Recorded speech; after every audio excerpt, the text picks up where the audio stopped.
Saudações alvinegras! Esse é o podcast Irmandade Corintiana número 406. Eu sou o Guilherme, eu tô aqui com a Ana, com o Gibson e o Dudu. O Dudu tá de volta aqui. Tava de folga, Dudu? Como é que foi? Bronzeado? Não. Tô meio terceiro amarelo, tive que desfalcar a Irmandade, mas estamos de volta já, suspensão de uma partida. Mas foi muito bem representado aqui. O pessoal acho que gostou da Júlia também, vai participar mais vezes. Mas o importante é o time unido.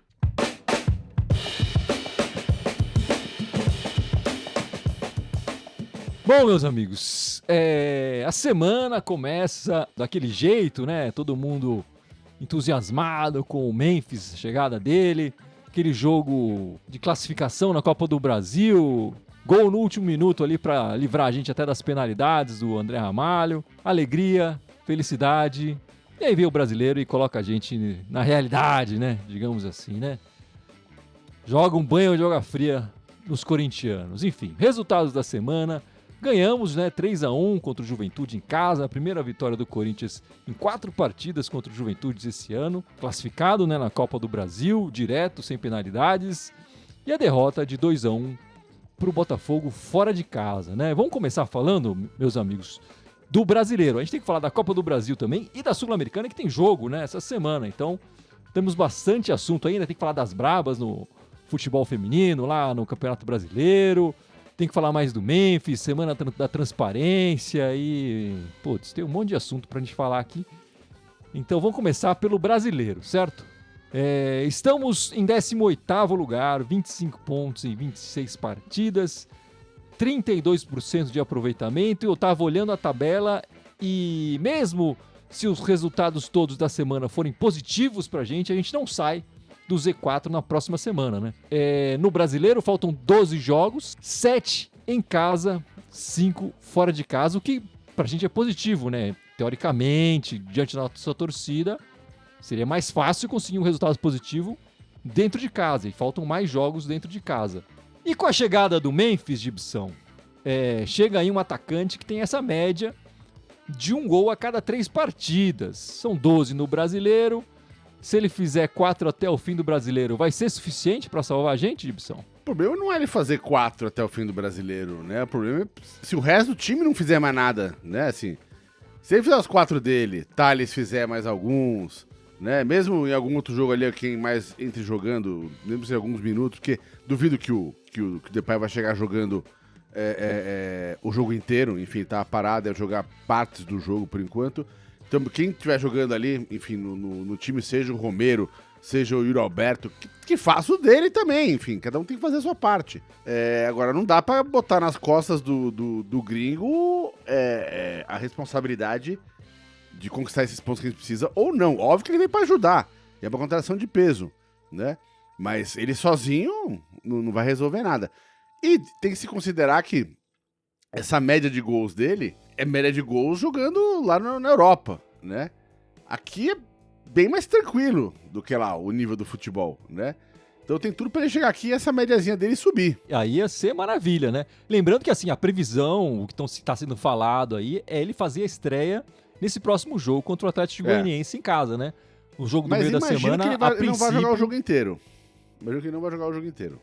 Mas você tá confiante que você acha que ele vai até aumentar essa média aí nesses 12 jogos restantes no Brasil? Eu acho que ele tem tudo pra aumentar. Um cara desse, ele pode não estar no nível pra jogar no Barcelona, mas é um cara que vai bem jogar no Campeonato Brasileiro, né? Cara, ele sobra. Um cara desse sobra. Ele é um jogador que é acima do nível do que a gente tem disponível aqui no Brasil jogando. Isso sem dúvida. Agora, me preocupa muito mais a questão física dele, que ano passado ele teve machucado muito tempo. Então, e a gente não tá com sorte, a gente tem que dizer isso.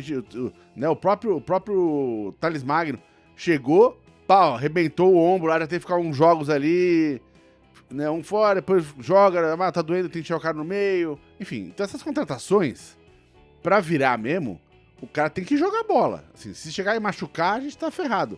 Porque aí fez o investimento e não vai ter o retorno. Aí então, e Ana, como é que você tá aí? Você tá, depois dessa partida contra o Botafogo, Você tá mais otimista, mais pessimista? Tá no mesmo lugar que na semana passada a gente tava mais empolgado, né? Depois da vitória contra o Flamengo.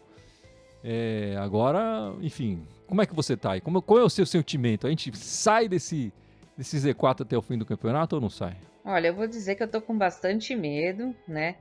Acho que a diretoria deu as últimas cartadas possíveis para tentar tirar a gente do Z4, né? Que é a chegada do Depay e do Carrilho, que também já chegou jogando ontem, né? Até achei que ele não ia jogar, mas jogou. Acho que deu as últimas cartadas, mas eu concordo com o que o Gibson falou. O Depay é um jogador, né? Não adianta a gente cometer os mesmos erros. A gente tá perdendo pelos nossos erros. É um pênalti besta contra o Flamengo, e tudo bem, a gente acabou ganhando o jogo, mas foi um pênalti besta. O Garro já fez o mesmo tipo de pênalti besta. É o Romero batendo pênalti com displicência. Então não é um jogador que vai fazer a gente virar. Eu sempre falo isso. É o entorno, todo mundo junto na mesma batida. Parecia que isso estava acontecendo contra o Flamengo. Vamos todos nos unir para tirar o Corinthians do Z4. Mas parece que ganhou um jogo. E o Corinthians parecia que já estava no meio da tabela de novo. Desculpa, estava jogando displicente. Para mim parecia, chegou o DP, chegou o Carrilho, nós não vamos cair. Quem disse? Quem disse isso? Se não jogar em campo, pode contratar o Papa que vai cair de qualquer jeito. Ontem, para mim, foi um jogo completamente displicente do Corinthians. E como você vê a situação aí, Dudu? Como é que você está? Qual é o seu sentimento? É um sentimento preocupante, né? Porque é menos uma rodada, é menos tempo, a nossa situação não tá nada boa. Não é de agora, infelizmente também não é de agora, que o Corinthians não consegue manter uma sequência de bons jogos. Né? Se fala 3, 4 vitórias, mas os jogos aguerridos, com muita marcação, com muita intensidade. O Corinthians fez isso na última partida do Brasileiro, na penúltima do Brasileiro, e fez isso na Copa do Brasil. E ontem parece que era parecia um time cansado. Vimos jogando o Corinthians muito bem na Copa do Brasil. Toda essa empolgação com a chegada das contratações, a festa da torcida, tudo. Só que o Corinthians não está conseguindo levar essa empolgação para dentro de campo. Eu esperava ontem, mesmo não sendo um bom resultado, que o empate já ajudava. Mas o Corinthians nem jogou para empatar. Precisa melhorar com urgência. Vamos ver o que eles vão fazer, porque é meio que obrigação ganhar as partidas em casa e ver o que consegue fora de casa. Meus amigos, a situação... Enfim, eu não acho que a situação tenha mudado tanto assim depois dessa partida contra o Botafogo fora de casa, né? Mas a chave acho que é um pouco isso que o Dudu acabou falando no final do comentário dele, que é ganhar os jogos em casa, né? E parece que a gente tá falando óbvio aqui, mas que o Corinthians não conseguiu fazer isso boa parte do campeonato, senão não estaria com esse número ridículo. Quantas vitórias são ao todo no campeonato? 6 vitórias? 5 vitórias no campeonato? 5. 5 vitórias, então é um absurdo. Quer dizer, a gente vai fazer 7 jogos em casa, eu tô querendo aqui 7 vitórias a mais, né? Em 12 jogos. Mas assim, o jogo em casa... E a arena tá sempre lotada, enfim, a torcida fazendo a parte dela, e o Corinthians precisa comparecer nesse sentido, ainda mais com a chegada desse reforço aí. O Memphis vai trazer mais a força da torcida e que a gente consiga mudar esse panorama, né? E assim, logo de cara, a gente tem que guardar esse reforço para jogar o brasileiro, né? Ele não pode jogar a Copa do Brasil, né? Pela inscrição, o tempo não deu certo. Pode jogar Sul-Americano, mas esquece, não coloca ele lá. Enfim, eu acho que a gente tem que... O que o Gibson vem falando aí um tempão, né? Não olhar para as Copas e especialmente o reforço desse, que tá vindo de um tempo parado, tem um pouco esse histórico de contusão aí, ele tem que ser guardado para ser usado no brasileiro. Só rapidinho. O que me preocupa, e eu já falei isso antes, e o Gui falou agora do Depay, né, de não botar ele pra jogar na Sul-Americana, na Copa ele já não vai, na Copa do Brasil ele não vai poder.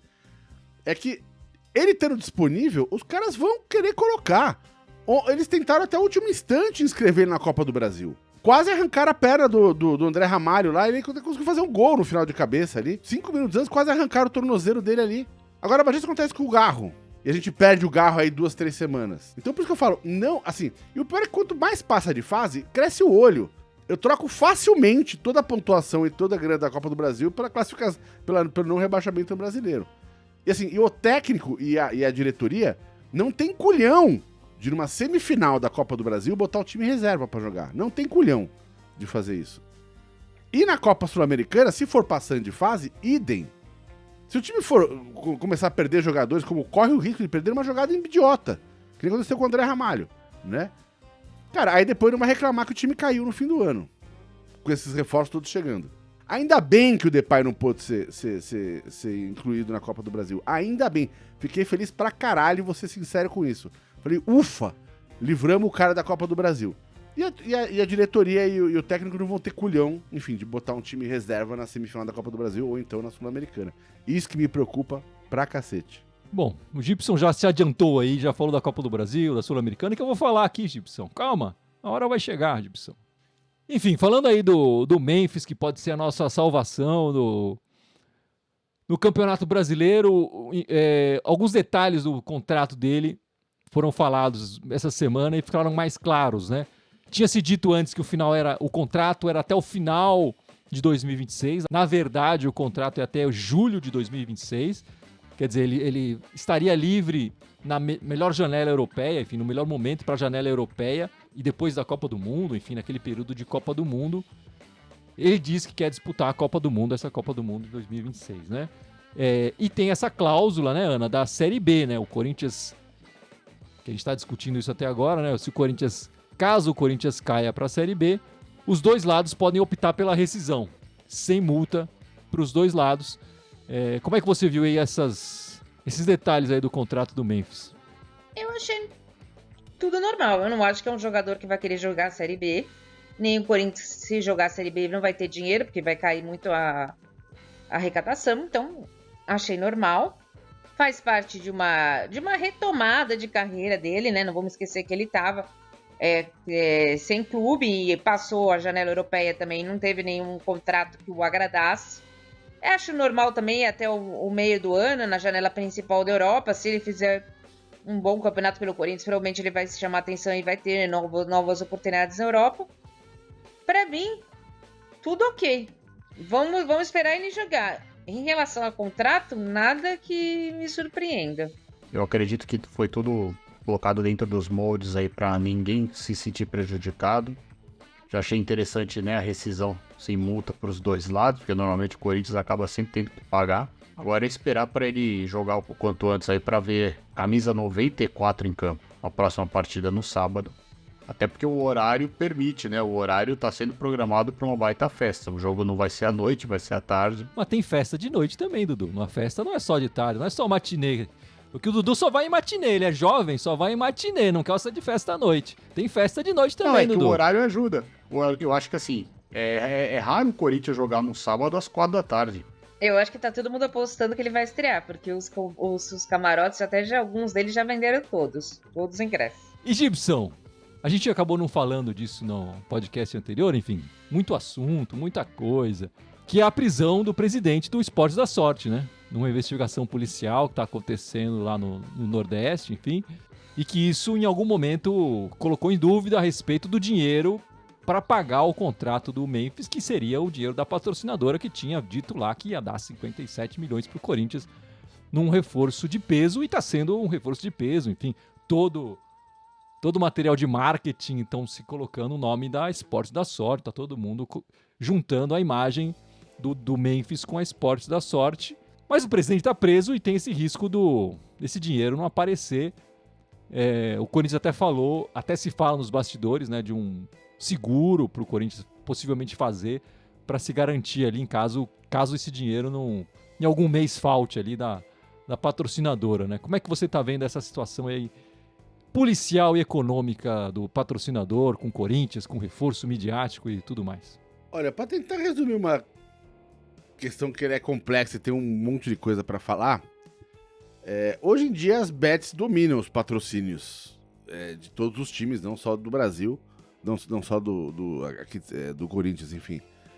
Então vai ser difícil arrumar um patrocinador master que não seja uma bet que vai entrar com esse nível de grana que eles estão entrando, né? Não é fácil. E essas bets todas são novidades aqui no Brasil, estão começando a ser regulamentadas agora. No caso especificamente da patrocinadora do Corinthians, a encrenca lá parece que tem a ver com que o pessoal que está... enfim, isso é o que sai na imprensa, vai dizer se é verdade ou não. que essa bet estão tentando legalizar uma grana que os caras são tudo do jogo do bicho, estão tentando trocar o movimento, a grana deles do jogo do bicho pra essas bets, enfim. Limpar o dinheiro, né? Lavar o dinheiro. Enfim, o famoso vai saber, tem que se provar, enfim. Mas tá rolando essa encrenca, né? Que é completamente diferente da nossa ex-patrocinadora, que foi outra encrenca. E por enquanto, assim, o negócio deles tá rolando, tá? A empresa não foi parada, a empresa tá funcionando, continua ganhando dinheiro, continua honrando seus contratos. Quem quer fazer a pezinha lá, pode procurar, tá funcionando, a Esporte da Sorte. Exatamente. Enfim. Continua patrocinando outros times, não patrocina só o Corinthians, sim, é bom sem se dúvida. dizer isso também. Sem dúvida. Agora, dito isso, se eu fosse o Corinthians, eu me precaveria, né? Não vai sair barato um seguro desses. Ou seja, no mundo real, mesmo se a patrocinadora honrasse todos os pagamentos, a gente teria um custo extra de fazer esse seguro bem alto, o que diminuiria o total que a gente recebe efetivo da patrocinadora. Então, a situação inteira é complexa, né? Bem complicada, né? Mas eu não vejo saída para isso no curto prazo, né? Então, assim, eu acho que agora, bicho, é bola pra frente, deixa a investigação rolar e rezar pra isso não acontecer nada de grave até o fim do ano, pelo menos. Porque aí, ano que vem, é outro ano, aí as coisas estão girando. Agora, esse final de ano seria um golpe pesado pro Corinthians, enfim. Né? Ter um problema de novo com patrocinadora, de novo. E só para diferenciar também essa investigação com a nossa antiga patrocinadora, que estava envolvendo exatamente o Corinthians, né? Porque tinha uma história de um laranja que estava recebendo dinheiro que estava saindo... enfim, o dinheiro saía do Corinthians, ia para o intermediário, pago pelo Corinthians, esse intermediário ia para uma empresa laranja. Dessa vez o nome do Corinthians não está diretamente envolvido nessa história, que é uma investigação, inclusive, que está no Nordeste acontecendo.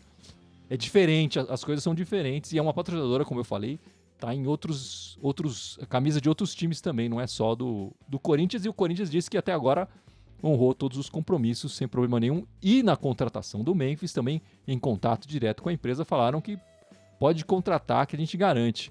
Agora é aguardar, né? Vamos aguardar. Enfim, pelo Campeonato Brasileiro, o próximo jogo é no sábado contra o Atlético Goianiense, na nossa casa, na Neoquímica Arena. E, meus amigos, na Neoquímica Arena, o nosso histórico contra o Atlético Goianiense não é muito favorável, né? Foram 6 jogos, 2 vitórias, 1 empate, 3 derrotas contra esse adversário. A vantagem é que as 2 únicas vitórias foram nos 2 últimos jogos em 2022, pelo Brasileiro e pela Copa do Brasil. Enfim, tem essa expectativa, né, Ana, da estreia do holandês aí, ou neerlandês, né? Diz que agora é mais correto falar neerlandês do que holandês. É o jogo que vai estar lotado, sábado, um horário bom, né, Dudu? 4 da tarde. É ganhar ou ganhar, né? Não tem jeito. É um adversário que tá lá, é o último colocado do campeonato, enfim. A gente tem que ganhar esse jogo, né? Não tem outro resultado esperado. Não, podia ser sábado, 4 horas da tarde, segunda-feira, 11 da manhã, terça-feira, meia-noite, tem que ganhar o jogo, não tem jeito. Não importa o resultado, não importa se vai estrear o Depay, se não vai estrear, não importa. Tem que ganhar o jogo. Com Depay, sem Depay, com Carrilho, sem Carrilho, com Yuri Alberto, sem Yuri Alberto, tem que ganhar. Não dá para bobear mais. Esse é um jogo chave para o Corinthians, para a pretensão de sair da zona do rebaixamento em alguma rodada, já que você já falou no começo do podcast que a gente não sai nessa rodada. Mas em algum momento a gente tem que ganhar pontos para conseguir chegar perto de sair da zona do rebaixamento. E esse é um jogo que tem que fazer isso, não tem outra saída. É ganhar ou ganhar. Eu já nem colocaria mais 3 zagueiros, agora já colocaria pro ataque mesmo pra gente conseguir um resultado já logo no começo do jogo, porque senão vai começar a enervar todo mundo. Eu concordo que ela falou assim, pra mim a estreia do Memphis é o de menos nessa partida. Essa partida tem que ganhar, 3 pontos, ponto, né? E a gente pode não sair em termos de aproveitamento, né, da zona do Z4, mas dá pra sair numericamente, né, do Z4, que já é um mínimo de respiro, que assim, você consegue, como é que se diz, botar um pouco de pressão mais para adversários, vamos dizer assim, não é real, porque o real é aproveitamento. E lembrando que na próxima rodada, o time que tá... Quem que é o primeiro time que tá fora ali? É o Fluminense, né? Que é o primeiro time fora da zona de rebaixamento, né? Na próxima rodada, eles pegam o Botafogo. né? Então eles vão ter uma pedreira na próxima rodada também. Então é uma excelente rodada para eles fazerem 0 pontos e a gente fazer 3 pontos. Essa próxima rodada, se o time não fizer bobagem, tem tudo para começar a botar a cabecinha para fora. Em termos de aproveitamento, a gente não vai ultrapassar esses times ainda, porque eles têm jogos a menos, né? Mas já começa a botar mais pressão pro lado de lá, né? E começa a mostrar, ó, já ganhamos um jogo semana passada, ganhamos outro agora, tá mudando. E tem que mudar essa chavinha, né? E nada melhor pra fazer isso do que contra o cara que tá pior que a gente no campeonato. Então esse jogo é 3 pontos, ou então, meu irmão, fecha o clube e fala, beleza, vamos pra Série B mesmo, sabe? Foda-se, né? Porque se não ganhar em casa do Atlético Goianiano, com todos esses reforços que chegaram, enfim, cara, é pra fechar a conta mesmo. Vou na mesma batida do que a Ana e o Gibson falaram, tem que ganhar. Não importa contra quem, mesmo se o Hugo Souza não jogasse, teria que ganhar. Não dá mais pra perder pontos em casa. O Corinthians precisa fazer a lição de casa, eu sei que a gente vem sendo repetitivo, pra pensar um pouco nisso que o Gibson falou. Repetindo falando óbvio, né? Que não conseguiu fazer até agora no campeonato, mas... Mas é que assim, o Corinthians, a gente sabe que no percentual não sai da zona, mas acho que o fato de você ganhar e o adversário, no caso o Fluminense não, passa essa pressão pra eles. Então tem essa vantagem, de repente a gente passa eles no ponto, joga um pouco a preocupação pra eles. Mesmo que não, eles tenham um jogo a menos, mas eles vão ser obrigados a pontuar nesse jogo. Eu não sei qual que é o jogo a menos, quando que será, enfim. Mas tem essa questão. Mas é importante, o Corinthians precisa ganhar, né? Aquela vitória básica de 1-0 já tá ótimo. O Corinthians não pode pensar em qualquer outro resultado a não ser a vitória. É vencer ou vencer sábado contra o Atlético Goianiense. Enfim, no primeiro turno, contra esse mesmo Atlético, mesmo assim, né? O Corinthians também não é o mesmo que jogou lá. Mas enfim, contra o Atlético Goianiense, foi um empate. Não sei se vocês vão lembrar. 2-2, a gente saiu na frente com 2 gols do Yuri Alberto e levamos o empate. O Gustavo Henrique foi expulso naquela partida infantilmente. Mesmo assim, o Corinthians fez mais um gol, quer dizer, estava 1-0, expulso, o Yuri Alberto foi lá, fez 2-0 e a gente levou um empate. Eu só espero que nessa partida a gente tenha um pouco mais de qualidade para segurar um resultado. Porque se tivesse feito um resultado, tava 2-0 lá, meus amigos. Tava 2-0, tivesse segurado lá, era 3 pontinhos a mais na tabela aqui. A gente tava bem mais sossegado. Bem mais eu não diria, mas a gente teria pelo menos fora da zona. Tá valendo, tá valendo. Vamos ler os comentários aqui. O Fábio Henrique, 12 jogos restantes, tem que ganhar 5, empatar 5 para chegar em 45 para se salvar. Então, essa conta do... Eu acho que a linha vai ser mais baixa que 45. Acho que a linha não vai ser essa linha de 45. Eu fiz o cálculo agora aqui, Gui, agora há pouquinho, faz 10 minutos, só para eu ter o ganho de estar falando isso. Boa. Pegando em termos de aproveitamento e não de novo em pontuação. Em termos de aproveitamento, de novo, o primeiro time fora da linha ali é o Flu agora, com 36%. O Criciúma tá logo na frente com 37%. Então, eu fiz o cálculo aqui. O time que terminar com 37% vai ter 42,03 pontos no campeonato, né?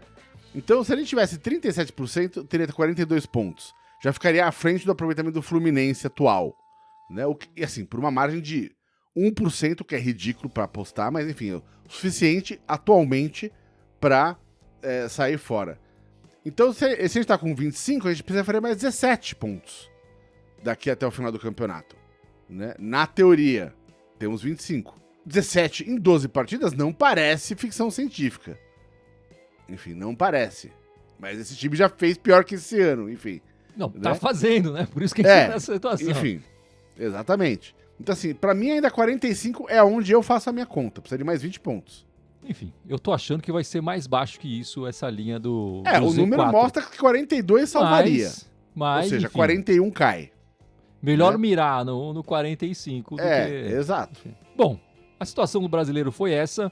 E a gente vai falar agora, então, da Copa do Brasil, que a gente conseguiu a classificação ali, ganhando finalmente esse ano do Juventude.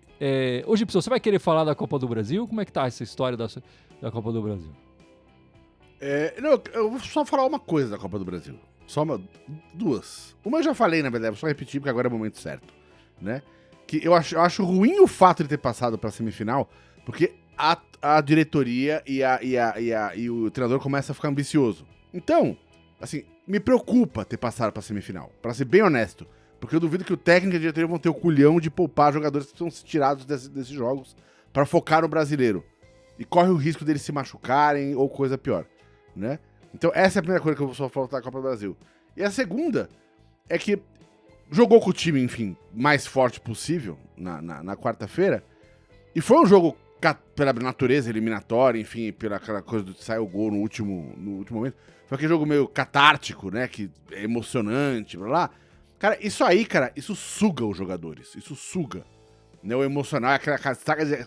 Todo mundo que já teve uma daquelas descargas de adrenalina sabe que no dia seguinte você fica meio mole, velho. E pra mim, cara, isso explica um pouco o que aconteceu no jogo contra o Botafogo. O time chegou lesado nesse jogo de quarta-feira, né? Então, assim, se esse time não tivesse jogado na quarta-feira, talvez a vida do Botafogo não teria sido tão fácil, né? Mas duvido que, de novo, que o treinador e a diretoria vão ter culhão de botar o time em reserva agora, ainda mais na semifinal. Se não tiver culhão de fazer isso na quarta de final, imagina na semi. Bom, Ana, é o terceiro ano seguido que a gente chega na semifinal da Copa do Brasil. Semifinal que já está com o nosso adversário definido, né? Vai ser contra os Urubus Cariocas no dia 2 de outubro e 17 de outubro. O jogo do Corinthians foi um jogo bom, né? Um jogo melhor jogo que a gente fez contra o Juventude dos 4 que a gente fez dessa sequência. É uma classificação que poderia ter vindo muito mais tranquila se não fossem erros de arbitragem, né? Porque claramente o juiz não estava querendo anular o segundo gol do Juventude porque ele não quis. Veio a classificação, mas é aquilo que o Gibson falou. A gente precisa cuidar do brasileiro, né? Não pode descuidar do brasileiro de jeito nenhum. Então, assim, tem 15 dias aí, né? Para escolher. Eu acho que as três competições ao mesmo tempo não dá. De jeito nenhum pro Corinthians se salvar e jogar as 3 competições. Então eu acho que o Corinthians tem que escolher uma das 2 Copas para ir a Vera. Se vai ser a Sul-Americana ou se vai ser a Copa do Brasil. A Copa do Brasil, a gente tem uma situação mais difícil, porque apesar do Gibson falou que o Flamengo não tá numa boa fase, tudo isso, mas eu considero eles ainda um dos melhores elencos que nós temos, mas eles têm desfalques, eu sei disso, mas capaz de eles terem voltado, alguns desfalques já. Então vai ser um time muito mais difícil do que a gente ganhou há 2 semanas atrás, né? Visto isso, eu abriria a mão na Copa do Brasil, porque eu acho que a gente tem menos chance de chegar numa final. Mas passou, todo mundo ficou contente e ganhou dinheiro no bolso, mas agora eu acho que chegou numa fase e tipo, ou foca no brasileiro ou não vai dar certo. Se não ganhar 2, 3 seguidas no brasileiro, eu acho que as coisas vão complicar aí. Olha, eu concordo muito com o que a Ana e o Gibson falaram. Eu até acho que o Corinthians, vou me antecipar rapidinho, vai entrar com um time mais reserva contra o Fortaleza. Mas o Corinthians chama a atenção por ser a terceira vez na semifinal seguida na Copa do Brasil. É bacana, o Corinthians está voltando a aprender a jogar essa Copa, pelo menos, chegar em fases mais agudas. São praticamente 9 milhões e meio de receita, que entram mais uma receita do próximo jogo. Acho bacana. Eu sei que é muito complicado falar, eu concordo com o que a Ana disse, que é um dos melhores elencos, mas é difícil para mim. Eu acho que o Corinthians tem time para passar do Flamengo, mesmo sem o Depay, por incrível que pareça.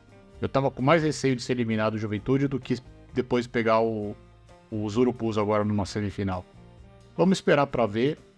Futebol é legal por causa disso, né? Cada jogo é um jogo. Deu para passar. A gente pensa na semifinal na hora que for a semifinal. Tem jogos mais importantes. Mas eu acho que a questão das Copas eu concordo. Nós não temos elenco para jogar 3 competições.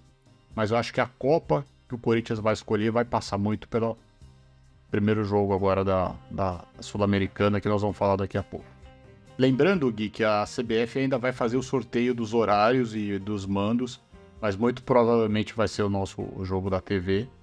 Então a gente não sabe ainda se o primeiro jogo vai ser no Rio e o segundo jogo em São Paulo. A CBF ainda vai definir isso.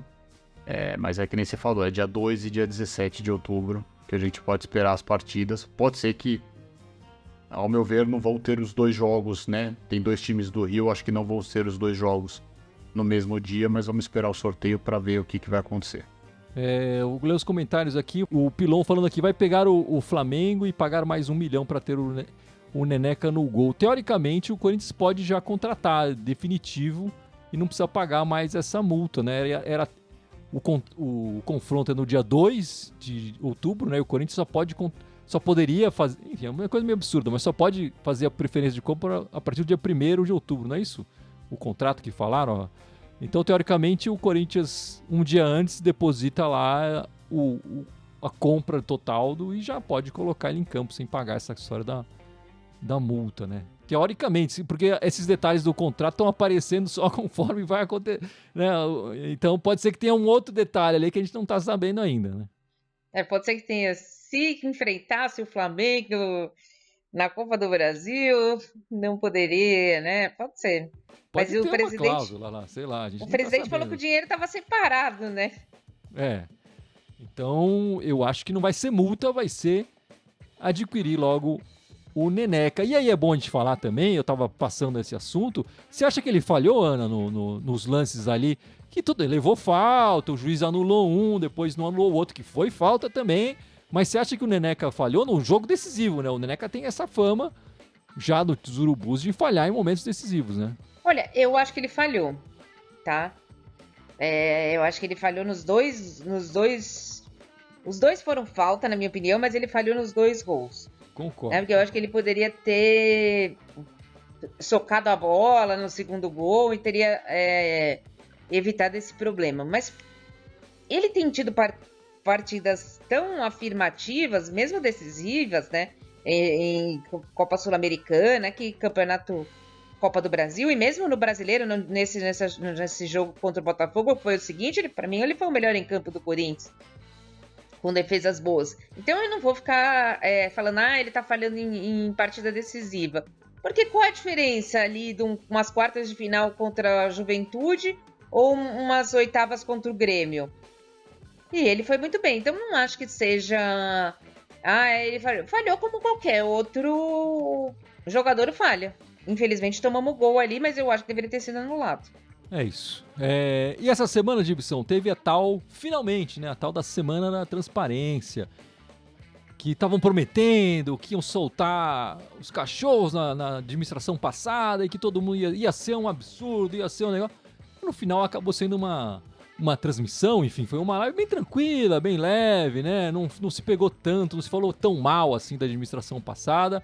Eu acho que o principal já era o que estava sendo falado, que a dívida era de 2 bilhões e pouco, né? A administração anterior puxava esse número um pouco para baixo, porque não juntava com a dívida da Arena, e agora eles juntaram tudo para dar esse número de 2,1 bilhões que o Corinthians está devendo, né? Na verdade, atualmente é 2,3 bilhões, né? 2,1 era no começo do ano, no final de 2023, e agora chegou a 2,3 bilhões. Como é que você viu essa Semana da Transparência aí? Você que é o nosso economista de plantão. Vocês estão ferrados, hein? Então, mas... A gente e o Corinthians, né? Corinthians, né? Se me contratar pra lá é que quebra de vez o time, mas tudo bem, né? Olha, é a primeira vez que acontece a Semana da Transparência no time. Eles estão prometendo que isso vai ser semestral, ou seja, cada vez que fechar o balancete do semestre, eles vão voltar pra fazer isso. E, portanto, essa Semana da Transparência que foi apresentada agora, em setembro, com um certo atraso, diz respeito só aos primeiros 6 meses desse ano, né? Então, não tá falando nem de julho, nem agosto e muito menos setembro que a gente tá agora. Já foram 2 meses e meio, praticamente a mais aí, né, do que o período que eles analisaram na Semana de Transparência.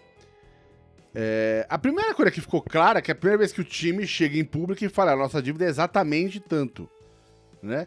Ninguém da Renovação e Transparência tinha feito isso e sempre jogava o número pra baixo.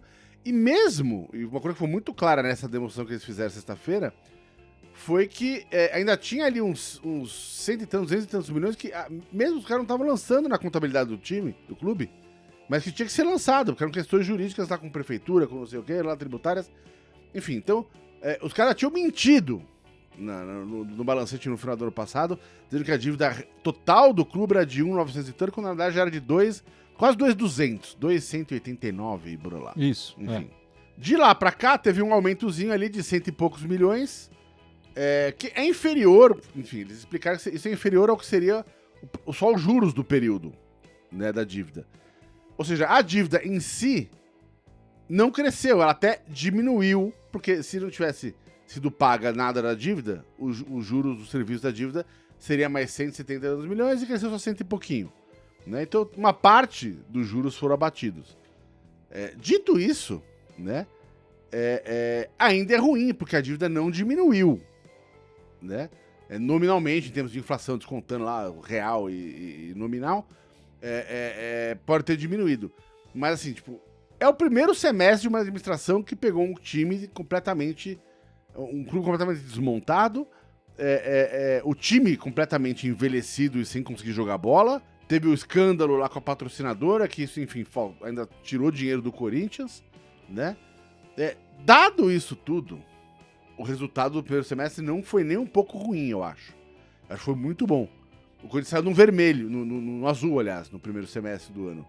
Né? O que é raro, ultimamente, pra gente sair no azul. É pouco, mas saiu no azul. Né? A tendência é que agora, com tudo diagnosticado, enfim, e devidamente provisionado, é que isso se organize e diminua com o tempo, né?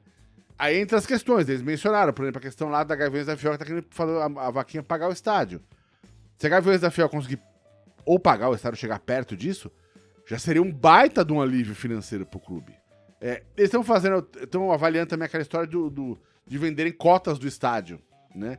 Que é uma coisa que, enfim, outros clubes lá na Europa já fizeram, né? Isso poderia dar uma aliviada ainda maior na dívida do clube. Aí na dívida não do estádio, e sim na dívida nominal ali, jurídica, enfim, que o time tem, né? Então, assim, os esforços estão sendo... Me parece que os esforços estão sendo feitos para poder mas, enfim, controlar essas dívidas. Outra coisa importante dessas dívidas, que ficou bem claro na demonstração, é que, assim, o problema, na verdade, nunca é o tamanho da dívida, e sim o perfil dela.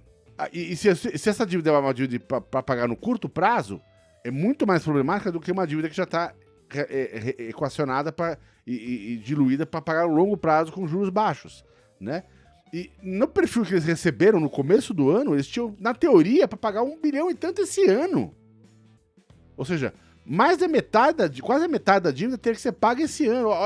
Olha o nível do crime que a Renovação e Transparência fez nos últimos anos. Era tudo dívida de curtíssimo prazo. Então, muitas delas estão sendo renegociadas, estão sendo discutidas, prazos alongados. Tudo isso faz a saúde financeira do clube melhorar, né? E, na teoria, uma coisa que me chamou a atenção deles mencionarem isso, porque geralmente o clube de futebol não menciona isso, é a ideia de recuperar a imagem do Corinthians também no próprio mercado. Porque o Corinthians está com fama de time que não paga, né, contrata o jogador. Isso tudo faz mal pro clube até quando ele vai negociar jogador. Negociar, que é o principal negócio do clube, né?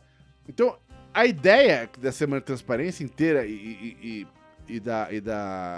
dessas renegociações que estão sendo feitas, né, é não só transformar uma coisa que estava impagável e explodindo ela já não tá mais, já tá sob controle. Agora, tentar apagar isso aos poucos, né?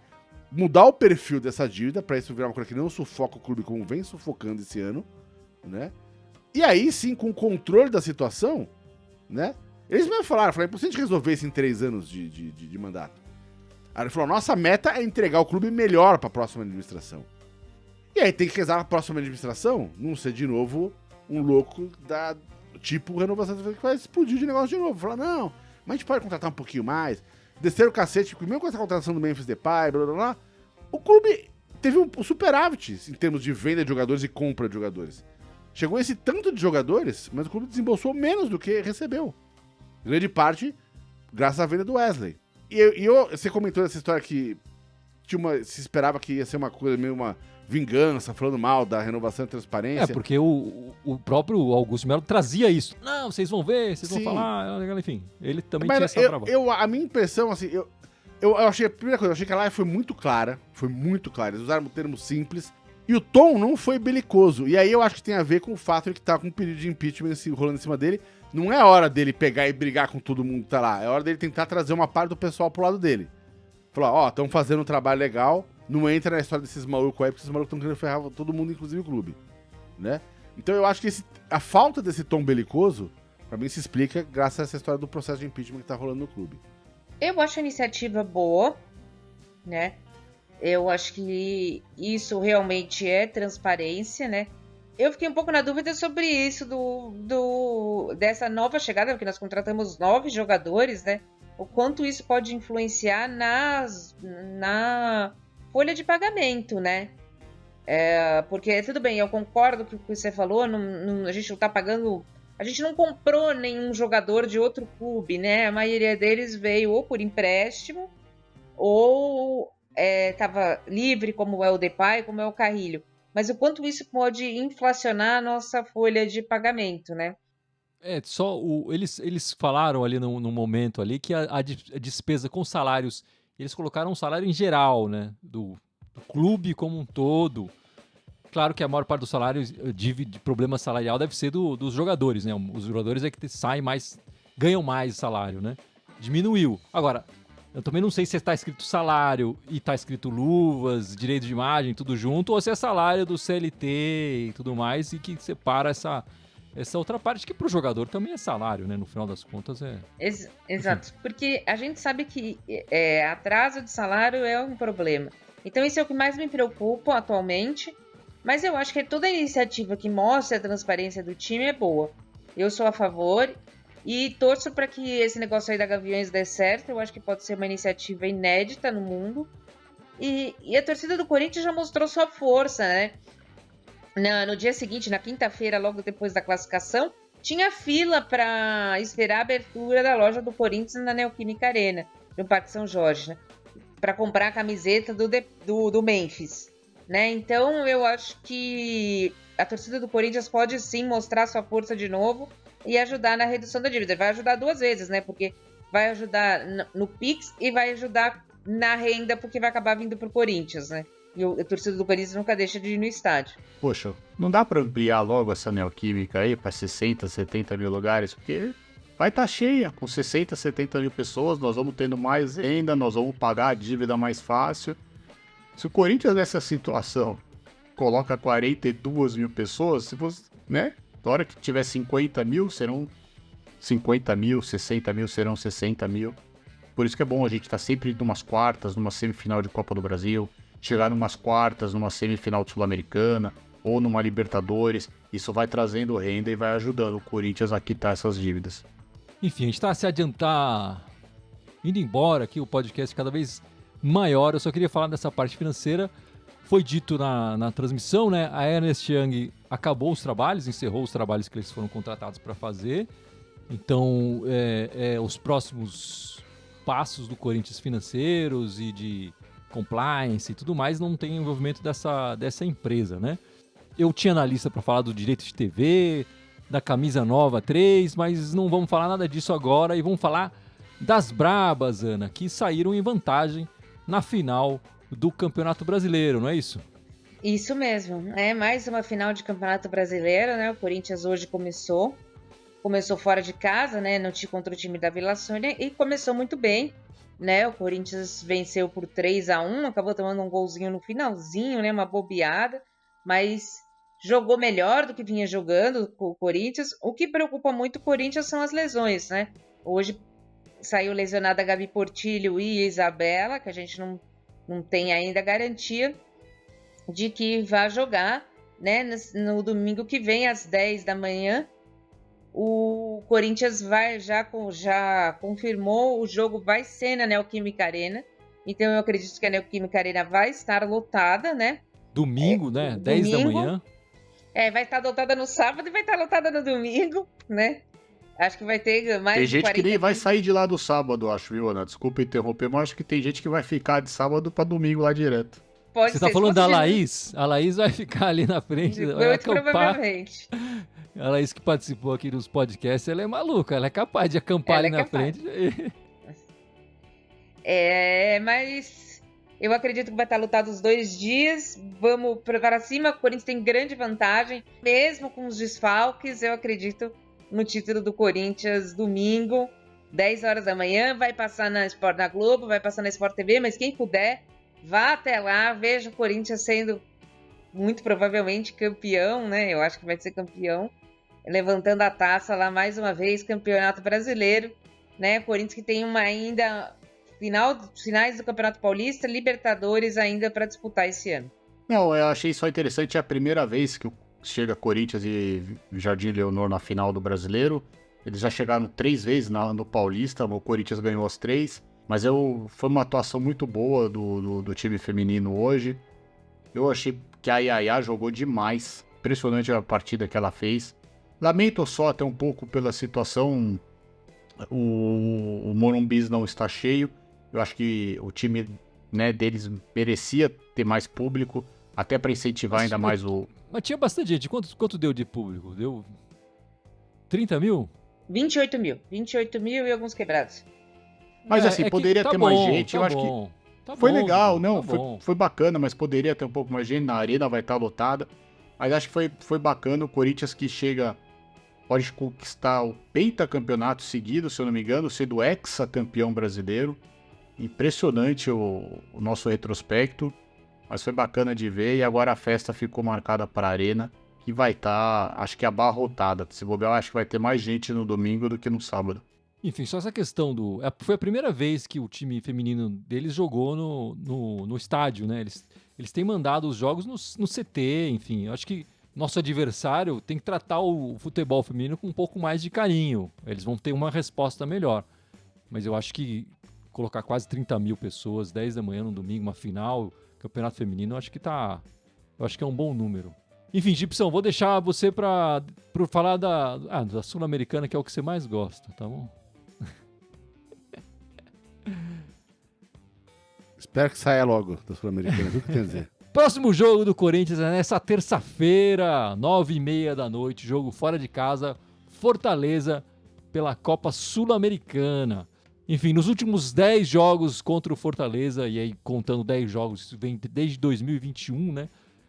O Corinthians tem apenas 2 vitórias, 3 empates e 5 derrotas contra esse adversário que realmente ninguém aqui vai negar que está fazendo um bom trabalho há um bom tempo, né, Ana, no futebol nacional. Certamente, vem tendo os resultados. Chegou em final de Sul-Americana, já batendo a gente, né? Vem mantendo o técnico Robjuda há muito tempo, né? É um trabalho muito mais longevo que o nosso. É um trabalho bem feito, porque você não vê grandes craques, mas é um time equilibrado, né? É um time que sabe atacar, sabe defender. E vai ser complicado. De qualquer jeito, eu pouparia alguns jogadores para o jogo do Atlético Goianiense, especialmente aqueles que o Gibson já citou. Garro, Thales Magno, eu deixaria para um jogo do Atlético Goianiense e alguns jogadores que não puderam, por exemplo, o Yuri Alberto, o Charles, que não jogaram no meio de semana, poderiam ir lá. O André Ramalho pra... tá suspenso do jogo no fim de semana. Então, André Ramalho. O Kaká não jogou essa partida desse fim de semana. A gente tem o Charles, o Rian, enfim. O próprio espanhol para conseguir ter mais ritmo de jogo. Hernandes, se ele estiver bem, acho que valeria a pena, porque eu acho que tá faltando um pouco de ritmo de jogo para ele. Eu acho que ele, pelo menos o que eu vi contra o Botafogo, ele tem mais categoria do que o Yuri Alberto, mas falta um pouco de ritmo. Aí também não é muito difícil, né? Mas enfim. Não precisa ser um time exatamente titular, mas pode ser um time bom para enfrentar o Fortaleza. Eu acho que a Ana falou tudo. Concordo com ela, tem que ser um time mesclado, alguns jogadores. Pra mim, o Garro não pode nem viajar. Põe o Donelli pra jogar, a gente não pode correr o risco de perder o Hugo, que nem o Gibson falou. Enfim, Thales também com esses problemas, na minha opinião, nem viaja. Sinceramente, se precisar no segundo tempo, alguma coisa colocar o Pedro Raul, coloca, mas começa sem ele, pra dar mais mobilidade pro time, mais velocidade. O Pedro Raul é assim, né? Os outros jogadores poupa, segura. O Pedro Raul você não coloca pra poupar o torcedor, né? É diferente, não é pra poupar os jogadores, é pra poupar o torcedor que não aguenta mais ver o bonecão de posto. Você não quer falar mais nada da Sul-Americana, Gibson? É isso mesmo? Eu só gostaria que ele colocasse assim, o Dudu falou de estar com time misto, pra mim é time completamente reserva, não é time misto, pra mim já acho um absurdo arriscar qualquer jogador que tem o mínimo de importância pra gente no brasileiro nesse torneio. Eu ia falar só por não colocar o Pedro Raul, porque apesar dos pesares, apesar de a gente concordar muitas vezes com o Gibson de que não deveria entrar com o time titular, tudo, mas a gente vai ver o jogo, né? Então, se a gente vai ver o jogo... Vai ver o jogo. Pelo amor de Deus, né? Tenha dó um pouco da gente, né? Deixa o Pedro Raul no banco. Rapidinho, só lembrando que o jogo vai passar tanto na TV aberta quanto na TV fechada, né? No terça-feira, 9h30. Então, opções não faltam pra galera assistir.